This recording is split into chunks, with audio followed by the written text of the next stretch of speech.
ప్రియులారా, ప్రార్థన చేసుకుందాం. మహోన్నతుడా, పరిశుద్ధుడా, మీకు వందనాలు, స్తోత్రాలు. ప్రాతకాల ఆరాధన ద్వారా నిన్ను గణపరుస్తున్న ప్రతి కుటుంబాన్ని ఆశీర్వదించి నైనా ప్రతి ఒక్కరితో మీరు మాట్లాడి మీరు మహిమ పొందండి. యేసు ప్రభు వారి దివ్య నామమున వేడుకొనుచున్నాము తండ్రి, ఆమేన్.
సృష్టికర్త క్రీస్తు యేసు నామమున జీవిత కాలమెల్లా కీర్తించెదము. సృష్టికర్త క్రీస్తు యేసు నామమున జీవిత కాలమెల్లా కీర్తించెదము. రాకడలో ప్రభుతో నిత్యముందుము, రాకడలో ప్రభుతో నిత్యముందుము. రొక్కెదము స్తుతించెదం పొగడెదము, రొక్కెదము స్తుతించెదం పొగడెదము. ఆయనే నా సంగీతము, బలమైన కోటయును, జీవాధిపతియు ఆయనే. జీవిత కాలమెల్లా స్తుతించెదను, ఆయనే నా సంగీతము. ప్రియులారా, ప్రభు పేరట మీకు శుభాలు. జన్మదినాలు, వివాహ దినాలు జరుపుకుంటున్న కుటుంబాలకు యేసుక్రీస్తు ప్రభు పరిశుద్ధ నామమున పండు friends and sisters YouTube channel ద్వారా మీకు శుభాలు తెలియజేస్తూ ఉన్నా, మీ కొరకు ప్రార్థన చేస్తూ ఉన్నా. మంచిదండి, మీరంతా క్షేమంగా ఉన్నారు కదా. అందరము కూడా కలిసి దేవునికి కృతజ్ఞతాస్తుతులు చెల్లిందాం. ఈ ప్రాతకాల ఆరాధన కొరకు ఏర్పాటు చేయబడిన పరిశుద్ధ లేఖనాన్ని కలిసి చదువుకుందాం. అందరము కూడా పరిశుద్ధ గ్రంథాలు తెరచి మత్తయి సువార్త 5వ అధ్యాయము 16వ వచనాన్ని కలిసి చదువుకుందాం. 16వ వచనం: మనుష్యులు మీ సత్క్రియలను చూచి పరలోకమందున్న మీ తండ్రిని మహిమపరచునట్లు వారి ఎదుట నీ వెలుగు ప్రకాశింపనీయుడి. ప్రియమైన దేవుని యొక్క బిడ్డలారా, మరి కొన్ని దినాల నుండి మనం కలిసి ప్రార్థనాపూర్వకంగా సత్క్రియలు కొరకు ధ్యానం చేస్తున్నాం. ప్రభు యొక్క వాక్యము సెలవిస్తుంది, మీ క్రియలు నేను ఎరుగుదును. మన క్రియలు మనుషులకు తెలియకపోవచ్చు, కానీ దేవుని యొక్క వాక్యములో మనం చూస్తూ ఉంటున్నప్పుడు ప్రభు చాలా సూటిగా మాట్లాడుతున్నాడు. మీ క్రియలు నేను ఎరుగుదును అని ఆయన మాట్లాడుతూ ఉంటున్నట్లుగా చూస్తూ ఉన్నాం. ఇక్కడ దేవుని యొక్క వాక్యములో మనం ఆలోచన చేస్తూ ఉన్నప్పుడు దేవునికి కావలసినది క్రియలు కాదు, సత్క్రియలు కావాలి, మంచి క్రియలు కావాలి. అవి దేవుని కొరకైనటువంటి క్రియలు కావాలి. దేవుడు మెచ్చే క్రియలు కావాలి.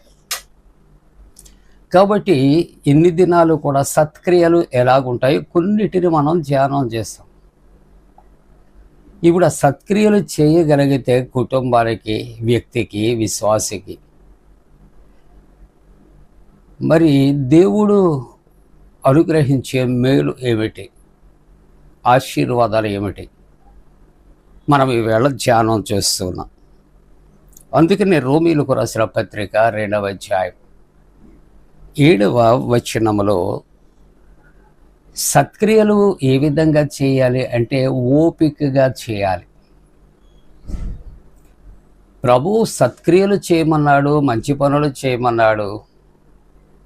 కాబట్టి ఎప్పటి నుండో కొన్ని సంవత్సరాల నుండి నేను మంచి క్రియలు చేస్తున్నాను ప్రభు కొరకు, కానీ నాకు ఏ మేలు కలగలేదే, ఏ ఆశీర్వాదాలు నాకు కలగలేదే అని ఒకవేళ నీవు తొందరపడుతున్నావేమో. అందుకని ఈవేళ ప్రభు యొక్క వాక్యం అంటుంది రోమపత్రిక 2వ అధ్యాయం 7వ వచనంలో సత్క్రియలు ఎలాగూ చేయాలి, ఓపికగా చేయాలి. ఈవేళ విత్తనం నాటితే తెల్లవారేటప్పటికి మొలక రాదు, చెట్టు రాదు, ఫలాలు ఇవ్వదు కదా. మన పని మనం చేయాలి, దేవుడు దానిని ఆశీర్వదించాలి. దాని కొరకు ఓపికతో కనిపెడుతూ ఉండాలి. సత్క్రియలు కూడా 1, 2, 3 అనేది లెక్క పెట్టుకుంటాం కాదు.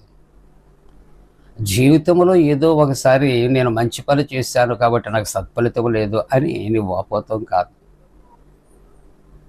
సత్క్రియలు మనం ఓపికగా చేస్తూ ఉండాలి. మనం ఒక విషయాన్ని గమనిస్తుంటారు, మంచి పనులు మనం చేస్తూ ఉన్నప్పుడు లోకం కూడా నవ్వుతూ ఉంటుంది. ఒక్కొక్కసారి మంచి పనులు లోకం చేయదు, చేయనివ్వదు. కాబట్టి ఇతరులను చూచి మనం ఒకవేళ నిరాశపడవలసిన అవసరం లేదు. నీ యొక్క సత్క్రియలు నీ దేవుడు మాత్రం తప్పనిసరిగా చూస్తున్నాడు, ఒక దినాన్న దాని ఫలితం నీకు ఇస్తాడు. అందుకని ఈవేళ రోమపత్రిక 2వ అధ్యాయం 7వ వచనములో సత్క్రియలు ఎలా చేయాలి చెప్పండి? ఓపికగా చేయాలి. నువ్వు చేసినటువంటి మంచి పని దేవుడు ఎప్పుడు మరవడు.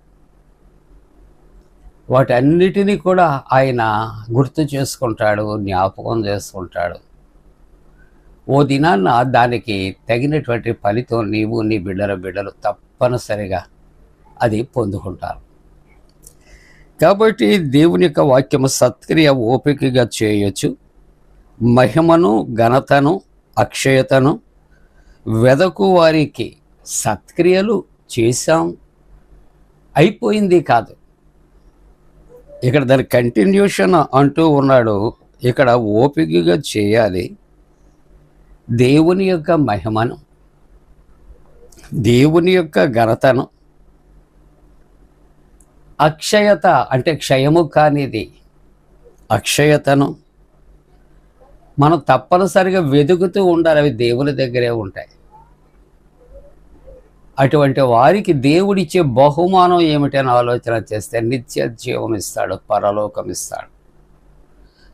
దేవునితో ఉండటానికి దేవుడు అవకాశం ఇస్తాడు ప్రియులారా. కాబట్టి ప్రాతకాల ఆరాధనలో దేవుని యొక్క వాక్యం అంటుంది, చక్కటి మాట ఇక్కడ సెలవిస్తుంది. ఆ విషయాన్ని, సద్విషయాన్ని ఆలోచన చేస్తూ ఉన్నప్పుడట మనం ఏం చేయాలి అని ఆలోచన చేస్తున్నప్పుడు మత్తయి సువార్త 5:16లో దేవుని యొక్క వాక్యము సెలవిచ్చినట్లు సత్క్రియలను చూచి పరలోకమందున్న మీ తండ్రి మహిమపరచున్నట్లు వాని ఎదుట మీ వెలుగు ప్రకాశింపనీయుడి. కాబట్టి ఉదయకాలపు ఆరాధనలో ఆయన ఎదుట మన వెలుగు ప్రకాశించాలి అంటే మనము ఓపికగా ప్రభువు కొరకు సత్క్రియలు చేద్దాం. ఆయన మహిమను వెతుకుదాం, ఆయన ఘనతను వెతుకుదాం, అక్షయతను వెతుకుతాం. అలాగున మనము దేవుడు అనుగ్రహించు ఆశీర్వాదాలు పొందటానికి దేవుడు తన పరిశుద్ధాత్మకుడైన మనపై మెండుగా కుమ్మరించునుగాక. ఆమేన్. ప్రార్థన. పరిశుద్ధుడా నీకు స్తోత్రాలు ప్రభువా. ఇదిగో సత్క్రియలు నాయన, ఇదిగో తండ్రి ఓపికగా చేయాలని హెచ్చరిక చేస్తాం. నీ మహిమను నీ ఘనతను నాయన మేము వెతకాలి. క్షయమైన వాటిని కాదు, అక్షయమైన వాటిని వెతకాలి. అది పరలోకపు దేవుడు. ఆరాధిస్తున్న కుటుంబాలు వారి అవసరతలు తీర్చాయి. నీట్ ఎగ్జామ్ రాయినయ్యన బిడ్డలు అందరి కొరకు పేరు చెప్పిన ప్రార్థిస్తున్నాం. అమలాపురం నుండి దేవానంద్ గారు వారి ఇంటిలో వారి బిడ్డ మరి తండ్రి నీట్ ఎగ్జామ్ కొరకు సిద్ధపడుచున్నది. వారి ప్రార్థన కోరారు. అలాగే ఎంతోమంది ప్రార్థనలు కోరారు. వారి కొరకు కూడా పేరు చెప్పిన ప్రార్థిస్తున్నాం. తెలివిని, జ్ఞానమును, జ్ఞాపశక్తి ఇచ్చి సెలెక్ట్ అవ్వటానికి, మెడిసిన్ చేయటానికి బిడ్డలకు కృపచ్చు. అలాగే చిన్న బిడ్డలు, యవన బిడ్డలు, వృద్ధుల కొరకు ప్రార్థిస్తారు. చల్లటి వాతావరణం కొరకు ప్రార్థిస్తారు. ప్రభువా ఇదిగో తండ్రి నాయన మరి గల్ఫ్లో జరుగుతున్న యుద్ధ బీభత్సాలు దూరపరిచి సమాధానం కలుగు చేయనాయన. అలాగే చిన్న బిడ్డలు ఆరోగ్యము కొరకు, యవనస్తులు, ఉద్యోగాలు, వివాహాలు, అలాగనే సంతానము కొరకు ఎదురు చూసిన కుటుంబాలు సత్సంతానము కొరకు కూడా ప్రార్థిస్తే యేసునామములో కొంచెం తండ్రి.